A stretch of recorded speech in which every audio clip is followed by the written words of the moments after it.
Hello मेरे प्यारे दोस्तों, कैसे हैं आप लोग? आई होप आप सब अच्छे होंगे और मन लगा के पढ़ाई कर रहे होंगे।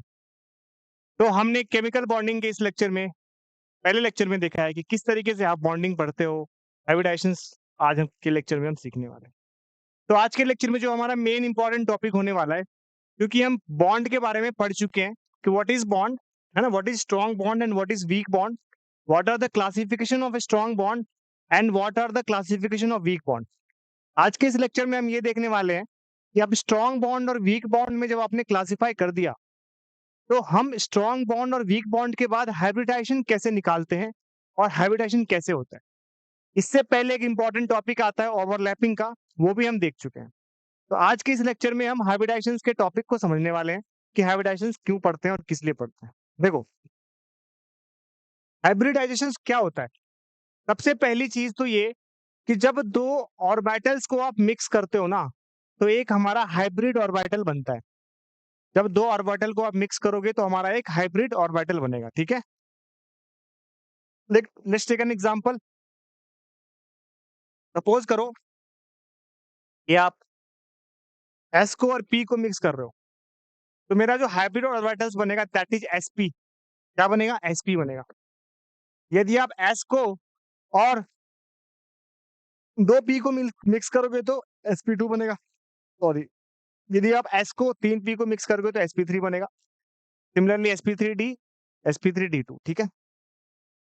चलो स्टार्ट करते हैं हाइब्रिडाइजेशन। बिल्कुल सिंपल लैंग्वेज में समझाऊंगा।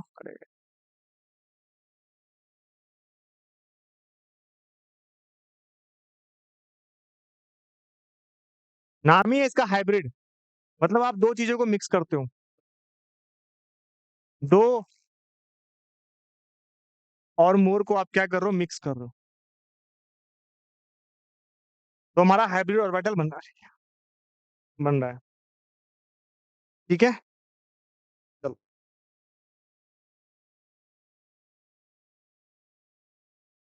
तो देखो, आपके पास क्या है? हाइब्रिड ऑर्बिटल्स आपको बनाना है, जिसमें से दो ऑर्बिटल्स को आप मिक्स करना है, ठीक है? चलो, सपोज करो एक एस को और एक पी को आप मिक्स करोगे, तो हमारा हाइब्रिड ऑर्बिटल्स क्या बनेगा? sp बनेगा। आप सपोज करो एक एस और दो पी को मिक्स करोगे, तो ऑर्बिटल्स बनेगा sp2। समझते जाना। सपोज करो आप एक एस और तीन पी को मिक्स करोगे, तो ऑर्बिटल्स बनेगा sp3। सपोज करो आप एक एस, तीन पी और एक डी को मिक्स करोगे, तो बनेगा अपना sp3d। ये मिक्सिंग ऑफ ऑर्बिटल्स है, sp sp2 sp3d।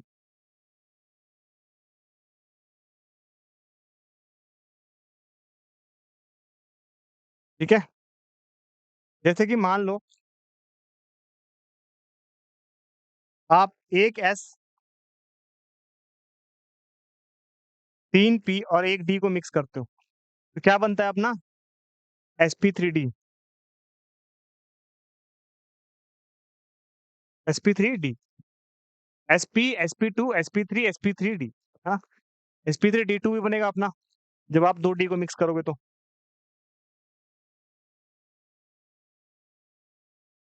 इस तरीके से आप मिक्सिंग ऑफ ऑर्बिटल्स को लेके आप हाइब्रिडाइजेशन कैलकुलेट करते हो कि what is sp, what is sp2, what is sp3, what is sp3d and what is sp3d2। ये d2 है, ठीक है? चलो, तो यहाँ पे आपने क्या करा? एक एस पी और एक और डी मिलाओगे ना, ये आपने एक और डी मिलाया, ठीक है? तो दिस इज sp3d। अब आपने sp3d तो बना दिया, तो अब इसको सर, इससे मतलब क्या है? इसको समझेंगे कैसे? कैसे समझेंगे सर? तो ये भी आपको मैं बताता हूँ, ध्यान से देखना। तो सबसे पहले आपने हाइब्रिडाइजेशन कैलकुलेट कर लिया, ठीक है? हाइब्रिडाइजेशन कैलकुलेट करने के बाद अब आप क्या करोगे? मान लो एक एस है और मेरा एक पी है, तो मेरे को पता है भाई एसपी बना रहा है। तो एसपी का स्ट्रक्चर कुछ ऐसा आएगा, एक इधर से ऑर्बिटल और एक इधर से ऑर्बिटल आया, है ना भाई? दोनों इस तरीके से है, ठीक है? और इन दोनों के बीच का एंगल कितना होगा? ऑब्वियसली क्या है, 180 डिग्री दिख रहा है हमें, ठीक है ना? सिमिलरली हमने क्या करा, एक एस लिया और दो पी लिया, तो हमने क्या बनाया, sp2 बनाया, ठीक है, sp2। और दूसरा कलर कर देता हूँ तुमको।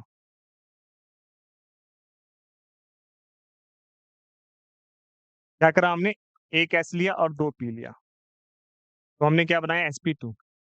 तीन मिल रहे हैं आपस में, तो तीन जने आपस में कैसे मिलेंगे? एक इधर से आएगा ऊपर से,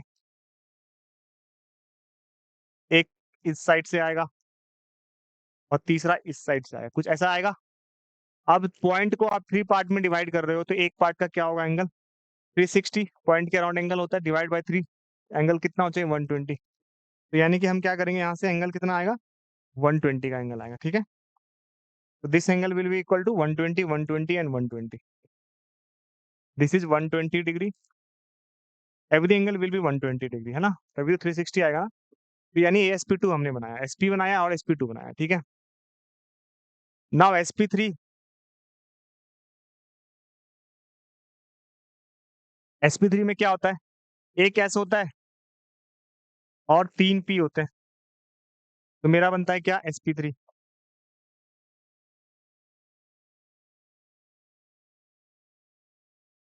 और sp3 कैसे बनाओगे आप, कुछ इस तरीके से, टेट्राहेड्रल स्ट्रक्चर होता है इसका। तो मैं शेप लिखना तो भूल ही गया, कुछ इस तरीके से। दिस इज sp3, के बीच का एंगल कितना होगा, 109 डिग्री 28, ठीक है? तो जब मॉलिक्यूल का शेप जो है sp होता है ना, तो वो लीनियर है, दिख रहा है हमें। और इसका शेप क्या है, ट्रायगोनल प्लेनर है।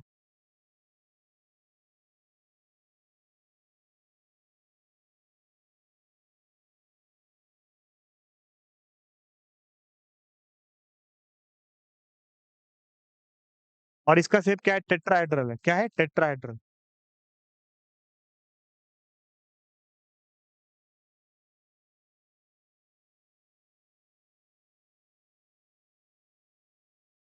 तो linear, trigonal planar and tetrahedral, ये तीन शेप का हमने बनाया, sp2 एंड sp3 का, ठीक है? कोई दिक्कत है, यहाँ तक आसान है। तो ये क्या है अपना, sp2 एंड sp3। तो ये ट्रायगोनल प्लेनर है, ये लीनियर है और ये टेट्राहेड्रल है, ठीक है दोस्तों? तो देखो हम जब भी, यार पेंसिल गया कहाँ, पेंसिल क्या हुआ,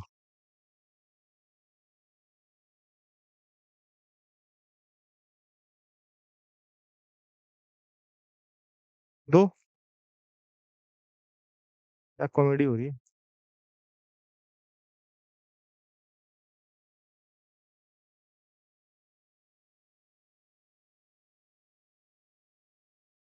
मतलब पेंसिल ही कट नहीं किया था ना, ठीक है।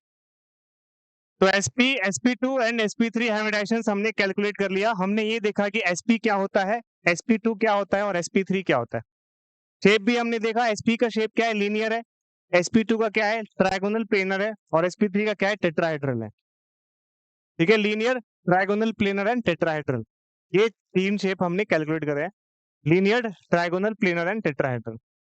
अब देखो, अब हम क्या करने वाले हैं, सिंपल सा लॉजिक है कि जब आपने तीन शेप एक्चुअली में कैलकुलेट कर लिए, तो आपको फिर फोर्थ वन पे जाना पड़ेगा ना। तो फोर्थ वन की बात करते हैं। फोर्थ क्या है मेरा, जब मेरा एक एस हो, तीन पी हो और एक डी हो, तो क्या होगा, तो क्या होगा, sp3d होगा। और क्या होगा, इसकी शेप कुछ ऐसी आएगी,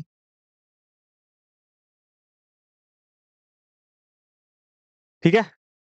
this is called penta, trigonal bipyramidal. क्या कहलाता है ये, trigonal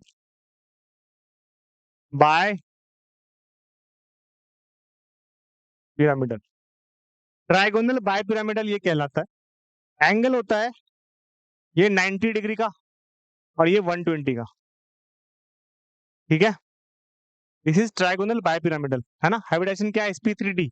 total number of orbitals कितने हैं इसमें, टोटल कितने हैं, 5 है, 5 में ये, ठीक है। तो यहाँ पे मैंने आपको बता रखा है कि 2 में आपका क्या आएगा, 3 में आपका क्या आएगा, जब 4 ऑर्बिटल को मिक्स करेंगे तो क्या आएगा, और जब 5 को मिक्स करेंगे तो क्या आएगा। हमने ये पढ़ लिया। आगे देखो, जब 6 ऑर्बिटल को मिक्स करते हैं हम, सपोज करो, यानी कि हम क्या कर रहे हैं, s plus P plus P plus P plus D plus D, that is sp3d2। This is nothing but octahedral. ये क्या है, ऑक्टाहेड्रल है। इसका स्ट्रक्चर कुछ ऐसा बनेगा, बिल्कुल ऑक्टाहेड्रल की तरह। दिस इज ऑक्टाहेड्रल एंगल, ठीक है।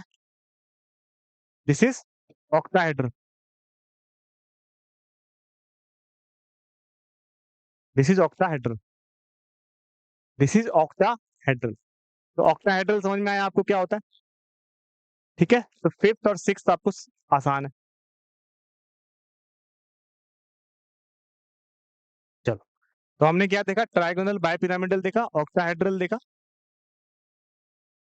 लीनियर देखा, ट्राइगोनल प्लेनर देखा और टेट्राहेड्रल देखा, है ना। जब नंबर ऑफ ऑर्बिटल्स 2 आते हैं तो, 3 आते हैं तो, 4 आते हैं तो, 5 आते हैं तो, और 6 आते हैं तो। अब मैं आपको बताता हूँ how to calculate the hybridisation. How to calculate the hybridisation if they have given me the molecule and they want to know कि what will be the hybridization of this molecule, so how can we calculate that, ठीक है। बिल्कुल basic सा है।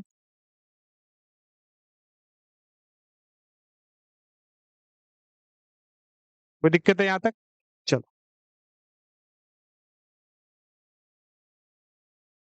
अब देखो, ये चीज बिल्कुल बेसिक सी चीजें आप दिमाग में रखना कि जब भी आपके पास ऐसा कोई क्वेश्चन पूछे तो ये चीज इंपॉर्टेंट होनी चाहिए कि आपके पास हाइब्रिडाइजेशन कैलकुलेट करने का मेथड पता होना चाहिए। अरे यार,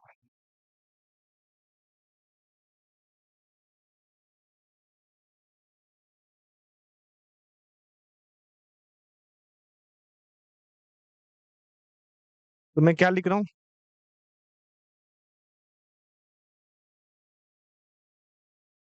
how to calculate the hybridisation. Step by step समझाता हूँ आपको, है ना। स्टेप 1 कहता है,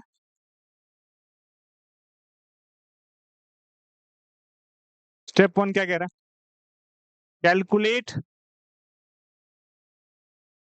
ऑल द वैलेंस इलेक्ट्रॉन। सबसे पहले सारे वैलेंस इलेक्ट्रॉन को कैलकुलेट करेगा, सारे वैलेंस इलेक्ट्रॉन को कैलकुलेट करना है। उसके बाद स्टेप 2 में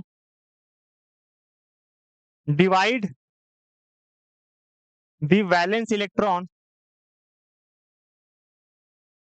बाय 8,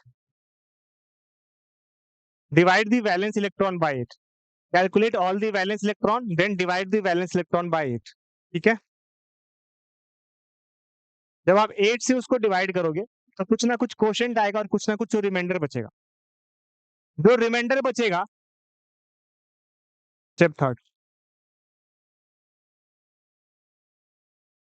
जो आपका क्वोशेंट आएगा ना, वो तो आपका होगा बॉन्ड पेयर, ठीक है।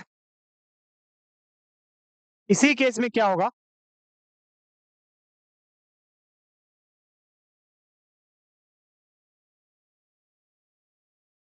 स्टेप 4,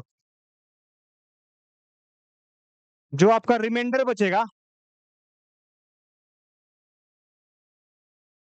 उसको आपको डिवाइड करना है 2 से, तब आपका क्या आएगा, लोन पेयर आएगा।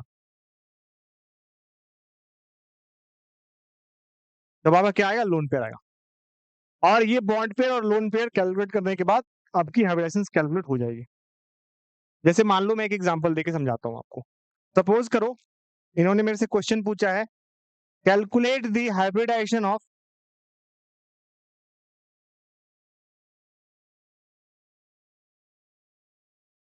Calculate the hybridisation of PCl5।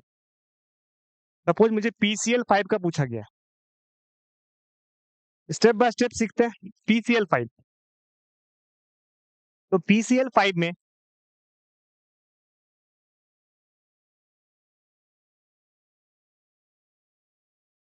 Total valence electron कितने हैं? कैलकुलेट करके बताओ। PCl5 में total number of valence electron कितने हैं? PCl5 में total number of valence electron कितने हैं बताओ।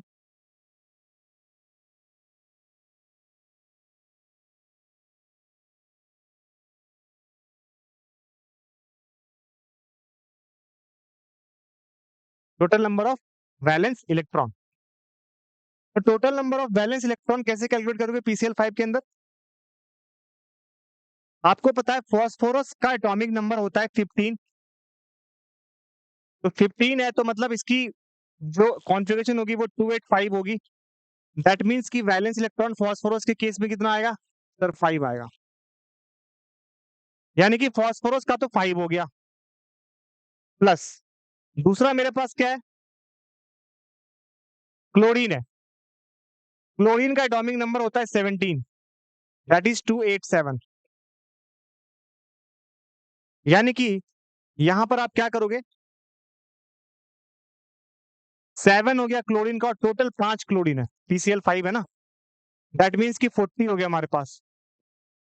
40 हो गए और आप 40 को किससे डिवाइड करोगे? 8 से। 8 5 जा 40। जो मेरा क्वोशिएंट बच रहा है, मैंने वो क्या बोला था, वो क्या होता है? बॉन्ड पेयर होता है। क्वोशिएंट मेरा क्या होता है? Bond pair. यानी कि पांचों का पांचों बॉन्ड पेयर होगा। यानी 5 बॉन्ड पेयर हो जाएंगे इसके अंदर, 5 बॉन्ड पेयर होंगे। अब देखो क्या करना है। मैंने यहां पर क्या सिखाया था आपको कि 5 का मतलब है हाइब्रिडाइजेशन। 5 का मतलब है क्या होगा? sp3d। तो यहां से निकल के आ जाएगी 5 आया तो 5 मतलब sp3d। और स्ट्रक्चर कुछ ऐसा आएगा और शेप होगी ट्रायगोनल बायपिरामिडल।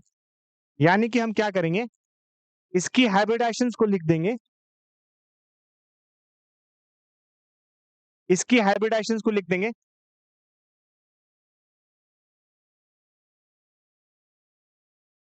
sp3d। ठीक है, हाइब्रिडाइजेशन क्या होगी? sp3d। स्ट्रक्चर कैसा बनेगा? कुछ ऐसा बनेगा। PCl5 है मेरे पास फॉस्फोरस, इधर भी क्लोरीन, इधर भी क्लोरीन, इधर भी क्लोरीन, इधर भी क्लोरीन और इधर भी क्लोरीन। दिस इज PCl5, है ना।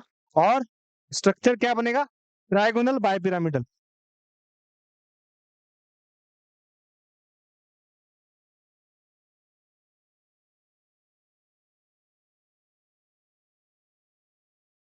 ठीक है, ट्रायगोनल बायपिरामिडल।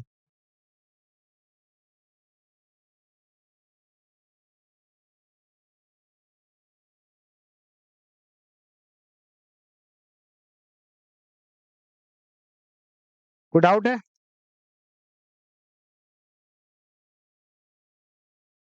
तो ये आसान था बिल्कुल भी, ऐसे ही आपको हाइब्रिडाइजेशंस कैलकुलेट करने के लिए आनी चाहिए। तो ये हाइब्रिडाइजेशंस आपने PCl5 की कैलकुलेट कर ली। बिल्कुल आसान है, कुछ नहीं है, सिंपल है। सबसे पहला step, step by step follow करना है। पहले क्या करना है? वैलेंस इलेक्ट्रॉन को कैलकुलेट करना है। उसके बाद क्या करना है? वैलेंस इलेक्ट्रॉन को 8 से डिवाइड करना है। जो अपना क्वोशिएंट आएगा ना, वो क्या होगा? उसका बॉन्ड पेयर होगा। और जो अपना रिमाइंडर आएगा ना, उसको फिर 2 से डिवाइड करो तो वो लोन पेयर होगा। आई बिलीव रिमाइंडर वाला तो अभी तक मैंने कोई बताया नहीं है, बट वो भी करते हैं कैलकुलेट। यहाँ तक आई बिलीव क्लियर है? ठीक है, कोई डाउट है किसी को? चलो। तो हम किसी का भी हाइब्रिडाइजेशंस कैलकुलेट कर सकते हैं। तो हम एक दो क्वेश्चन और लेते हैं और समझते हैं कि इन्होंने क्या पूछा है। सपोज कीजिए इन्होंने मेरे को बोला कि भाई काम कर, तू PCl3 का बता दे। चलो PCl3 कैलकुलेट करते हैं।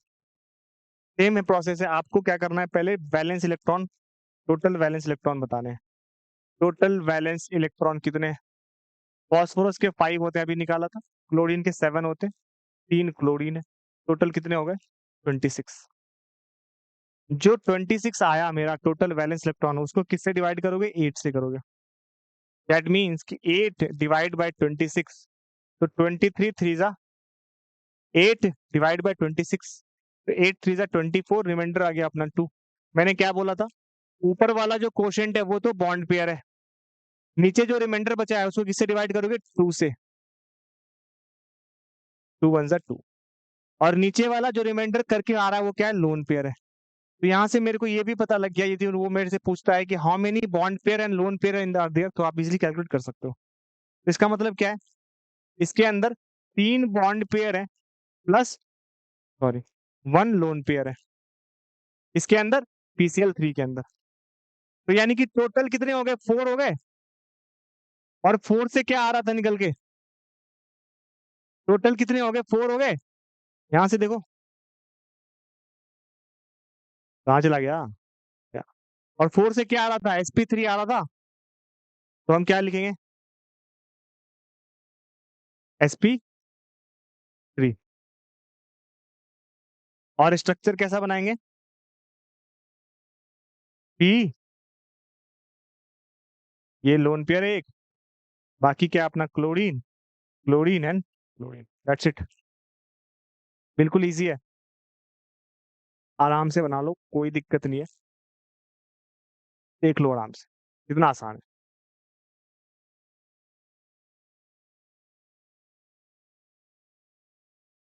ठीक है दोस्तों, इजी है। ठीक है, PCl3 का क्या किया हमने? सबसे पहले टोटल वैलेंस इलेक्ट्रॉन कैलकुलेट कर लिया, उसके बाद उसको 8 से डिवाइड किया।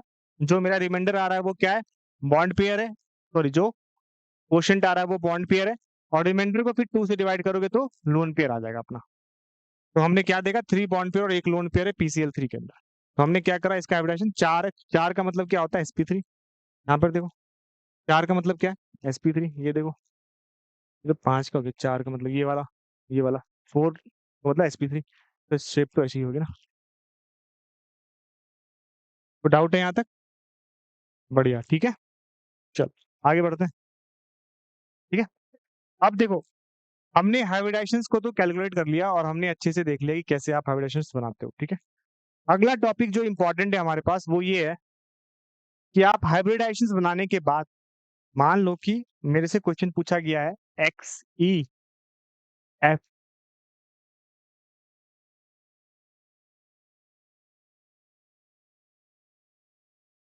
F2, XEF2, XEF2 का मुझे निकालना है। हाइब्रिडाइजेशन निकालनी है भाई, डी ब्लॉक एलिमेंट में आएगा ये सब क्वेश्चन। डी ब्लॉक एलिमेंट में पढ़ना पड़ता है ये सब, डी ब्लॉक कह रहा हूँ, सॉरी, क्या है, पी ब्लॉक एलिमेंट में पढ़ना पड़ता है। निकालते हैं इसका टोटल वैलेंस इलेक्ट्रॉन कितने आ जाएंगे भाई? टोटल वैलेंस इलेक्ट्रॉन कितने आ जाएंगे यहाँ पर? एक्सी जेनन है, जेनन, जेनन नोबेल गैस है। यदि कोई भी नोबेल गैस होती है एक्सेप्ट हीलियम, तो उसका ऑक्टेट कंप्लीट होता है। दैट मीन्स 8 होती है उसकी क्या? Valence electron. एक्सेप्ट क्या बोला मैंने? हीलियम, जिसकी 2 होती है। तो इसका वैलेंस इलेक्ट्रॉन जेनन का 8 होगा। तो XeF2 का कितना हो जाएगा भाई? 8 प्लस फ्लोरीन, फ्लोरीन का कितना होता है? एटॉमिक नंबर 9 होता है। तो कॉन्जुगेशन क्या होगी? 2 7। तो 7 इज द वैलेंस इलेक्ट्रॉन। तो 7 इंटू कितने फ्लोरीन है भाई? 2 फ्लोरीन है, तो कितने हो गए? 22। 14 प्लस 8 22, 14 प्लस 8 22, 22 इसके क्या हो गए? वैलेंस इलेक्ट्रॉन हो गए। टोटल वैलेंस इलेक्ट्रॉन जब आप निकाल दोगे उसके बाद, पहला स्टेप तो ये था, टोटल वैलेंस इलेक्ट्रॉन कैलकुलेट करो। सेकेंड स्टेप क्या था? Total valence electron divide by 8। तो यहाँ पर टोटल वैलेंस इलेक्ट्रॉन कितने हो रहे हैं? 22। इसको हम किससे डिवाइड करेंगे? 8 से। 8 टू जा 16, बच गए 6। और 6 को किससे डिवाइड करेंगे भाई? 2 से। 2 3 जा 6। तो मैंने क्या बोला था? 8 से डिवाइड करने के बाद जो आ रहा है ना, वो मेरा बॉन्ड पेयर है, और जो रिमाइंडर आ रहा है वो मेरा लोन पेयर है। Bond pair and lone pair, that is 2 bond pair and 3 lone pair है। 2 bond pair and lone pair, यानी कि टोटल कितना आ रहा है? 5 आ रहा है। और 5 वाले को हम कैसे लिखते हैं? 5 वाले को ध्यान से समझना मैंने क्या बोला। मैंने दिया आपको क्वेश्चन XCF2 का, अरे यार, मैंने आपको क्वेश्चन दिया XCF2 का निकालना है। XCF2 में Xe है, F है, तो जेनन है, तो जेनन का एटॉमिक नंबर क्या होगा पता नहीं, बहुत ज्यादा होगा, बट फिर भी जेनन का नोबेल गैस है। तो मैंने अपने को इतना तो पता है कि नोबेल गैस स्टेबल होता है क्योंकि उसका ऑक्टेट कंप्लीट होता है, एक्सेप्ट हीलियम जिसका डुप्लेट कंप्लीट है। तो नोबेल गैस यानी जेनन के वैलेंस सेल में कितने इलेक्ट्रॉन होने चाहिए? 8 इलेक्ट्रॉन, बिकॉज ऑक्टेट कंप्लीट है। तो जेनन में 8 इलेक्ट्रॉन है और फ्लोरीन में 7 है।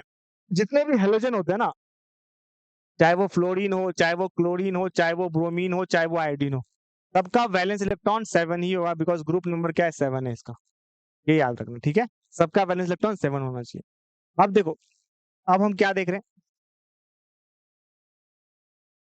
अब देखो ध्यान से, हमने टोटल वैलेंस इलेक्ट्रॉन तो कैलकुलेट कर लिया, 5 होते हैं, सॉरी कितने होते हैं भाई? 22।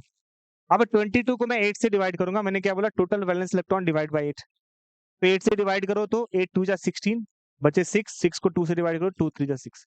मैंने क्या बोला? 8 से डिवाइड करने के बाद जो क्वोशंट आएंगे वो बॉन्ड पेयर होंगे और जो रिमाइंडर आएंगे वो लोन पेयर होंगे। तो 2 bond pair and 3 lone pair है। तो टोटल कितने होंगे? 5, जिसमें से 2 बॉन्ड पेयर होंगे और 3 लोन पेयर होंगे। टोटल 5। 5 वाले को आप क्या बोलोगे? भाई देखो, मेरे पैर में दर्द हो रहा है इसलिए थोड़ा मैं वो लग रहा हूँ। 5 वाले को आप क्या बोलते हो? 5 वाले को बोलते हो sp3d।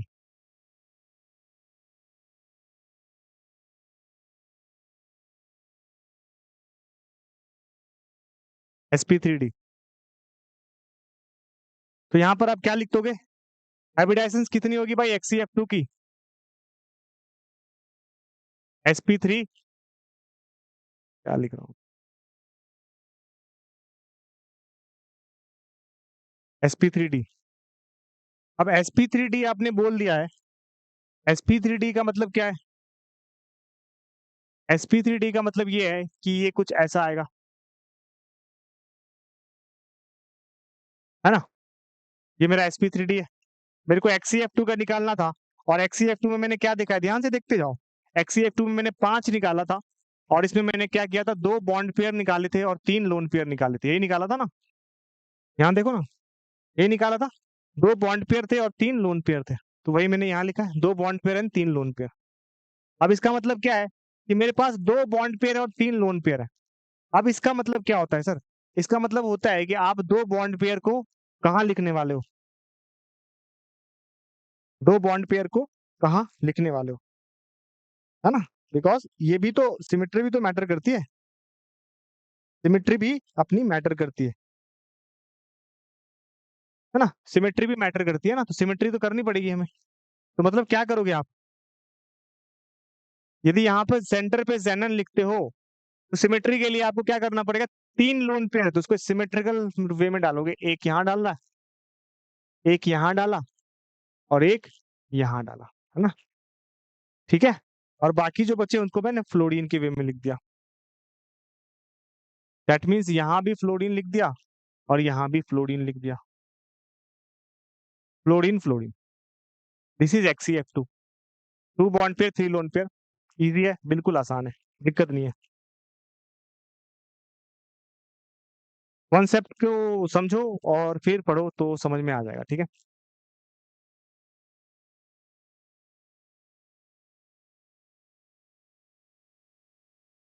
यहाँ तक क्लियर है? XCF2 का स्ट्रक्चर आपको सबको समझ में आ रहा है? इजी है, बिल्कुल आसान है, कुछ नहीं करना। अपने को जेनन दे रखा है, फ्लोरीन दे रखा है, तो बॉन्ड पेयर और लोन पेयर कैलकुलेट करना है, ठीक है ना? आसान है, ज्यादा प्रॉब्लम नहीं है, ठीक है? ये मेरा XCF2 था।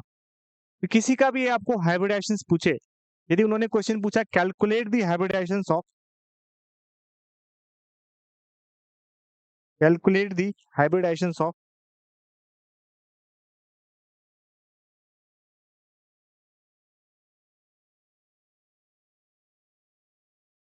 किसी का भी पूछे आप इस तरीके से आसानी से बना पाओगे,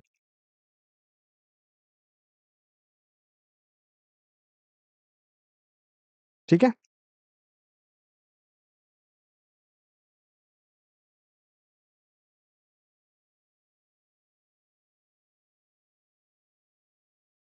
किसी का भी बना लो, है ना।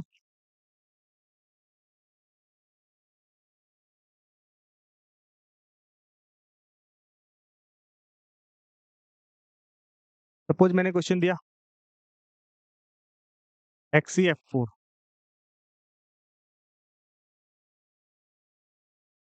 28 + 8, 36, 8 चौके 32, 4 2 दूनी 4, 6 हो जाएगा, ऑक्टाहेड्रल हो जाएगा, ठीक है।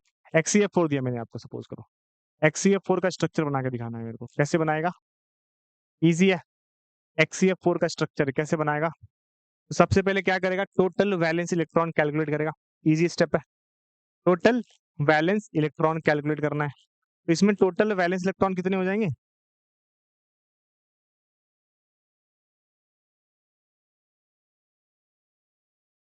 टोटल वैलेंस इलेक्ट्रॉन कितने हो जाएंगे? जेनन के कितने होंगे? 8 होंगे, प्लस फ्लोरीन के 7 होते हैं, 7 × 4 कितने हो गए? 8 + 28 कितने हो गए दोस्तों? 36 हो गए। टोटल वैलेंस इलेक्ट्रॉन 36 कैसे आए? आपने क्या करा, जेनन का देखा, जेनन एक नोबेल गैस है Xc, तो इसका 8 होता है। फ्लोरीन का कितना होता है? 7, 4 फ्लोरीन है, तो 7 4 जा 28, 28 + 8 दैट इज 36। तो टोटल वैलेंस इलेक्ट्रॉन हमारे पास 36 आ गए।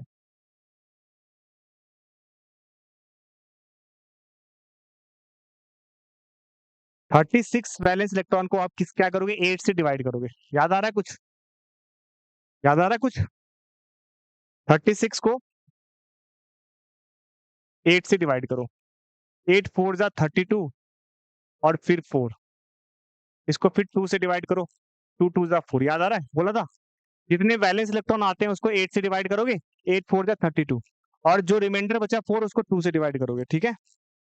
तो मेरे पास क्या है भाई, 4 है बॉन्ड पेयर और 2 है लोन पेयर। 4 बॉन्ड पेयर है और 2 लोन पेयर है। टोटल कितना आ रहा है? टोटल आ रहा है मेरे पास 6। और 6 से कैसा स्ट्रक्चर बनता है याद करो, ये मेरा 6 का स्ट्रक्चर है। अबे कहाँ गया? 6 ऑक्टाहेड्रल स्ट्रक्चर, sp3d2 हाइब्रिडाइजेशन। यहाँ पर भी आप क्या करोगे? ऑक्टाहेड्रल बनाओगे। अबे आजा, आजा मेरे भाई, आजा, आ गया। तो यहाँ पे 6 का मतलब क्या है?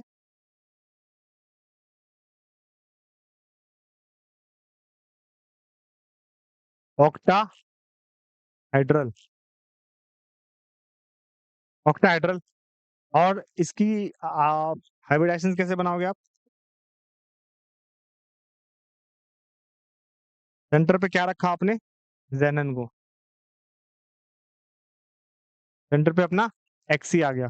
दिख नहीं रहा क्या? कलर चेंज करने दो मेरे को। अब दिख रहा? अब भी नहीं दिख रहा क्या?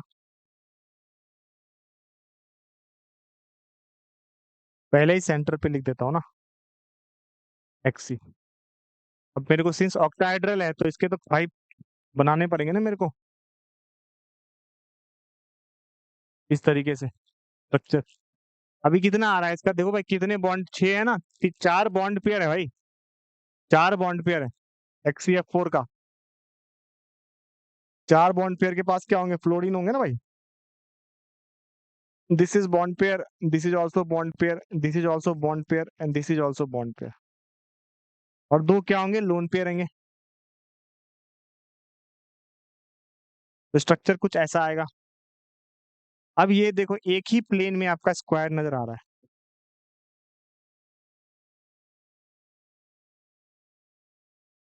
एक ही प्लेन में आपका स्क्वायर नजर आ रहा है, एक ही प्लेन में आपका स्क्वायर नजर आ रहा है। Therefore it is called square planar, therefore it is called square planar. यदि एक ही प्लेन में आपका स्क्वायर नजर आता है, therefore it is called square planar, है ना। दोस्तों एक ही प्लेन में स्क्वायर आ रहा है, देखो ना आपको, ये जो 4 बॉन्ड पेयर एक ही प्लेन में नजर आ रहे हैं, है ना। इस प्लेन में सपोज करो ये, अब ऐसा मेरा फ्लोरीन और फ्लोरीन है। जब एक ही प्लेन में स्क्वायर नजर आता है that is called square planar, square planar. यहाँ पर हमने इस तरीके से, अभी मैंने आपको valence electron pair repulsion theory बताई नहीं है ना, तो अभी मैं उसके हिसाब से दोबारा बताऊंगा आपको स्ट्रक्चर। अभी के लिए आप इतना जानो कि स्ट्रक्चर आप कैसे, how can you calculate the hybridisation of the compound. ठीक, यहाँ तक कोई डाउट है? बिल्कुल ईजी है, आपको हाइब्रिडाइजेशन कैलकुलेट करनी है। और हाइब्रिडेशंस कैलकुलेट करने के लिए आपको HCF2 हो गया, अपना HCF3 हो गया, अपना HCF4 हो गया, इन सब की हाइब्रिडेशंस आपको कैलकुलेट करनी पड़ेगी। बिल्कुल आसान है, मैंने जो बोला आपको वही करना है। टोटल वैलेंस इलेक्ट्रॉन निकालने हैं, total valence electron divide by 8 करना है, और उसके बाद हमारे पास क्वोशिएंट आएगा और रिमाइंडर आएगा। जो रिमाइंडर बचेगा हमारे पास, उसको हमें 2 से डिवाइड करना है, वो हमारा लोन पेयर हो जाएगा। जो क्वोशिएंट था वो बॉन्ड पेयर था। ठीक है, ईजी है, ईजी पीजी। ये कहते हैं हम हाइब्रिडाइजेशंस। इस यही हमारा हाइब्रिडाइजेशंस चैप्टर है, बिल्कुल ईजी है। मैंने आपको हाइब्रिडाइजेशंस सिखा दी है। ठीक है, चलो।